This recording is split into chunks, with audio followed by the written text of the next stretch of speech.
Johnny Hallyday est décédé il y a plus de 2 mois, et sa famille ne cesse jamais autant déchirée. Le 12 février dernier, les avocats de Laura Smet ont annoncé dans un communiqué à la AFP que l'actrice de 34 ans allait contester le testament de son père, qui ne lui a rien laissé, ainsi qu'à son frère David Hallyday. Selon ce testament, la totalité de la fortune du rocker doit revenir à Laetitia Hallyday. Culture Box nous apprend ce 16 février qu'une première audience devrait avoir lieu dans un mois.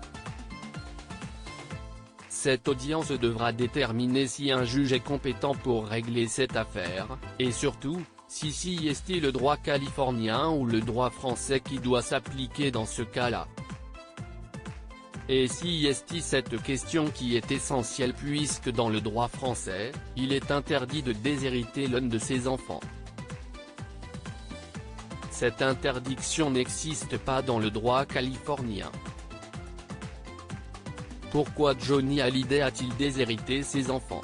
Selon nos informations, si Johnny Hallyday a décidé de déshériter ses 2 enfants, si est-il parce qu'il estimait leur avoir donné beaucoup de son vivant. David Hallyday a reçu près de 50% des parts de la villa à Montmorency, située dans le 16e arrondissement de Paris. La part revenant au chanteur, en cas de vente, est estimée à près de 4 millions d'euros. Il a aussi pu compter sur le soutien de son père face au fisc français.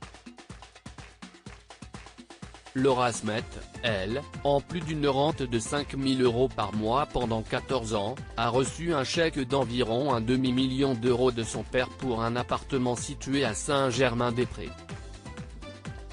Il lui aurait aussi donné, selon RTL, 450 000 € pour l'achat d'un autre appartement situé rue Bonaparte.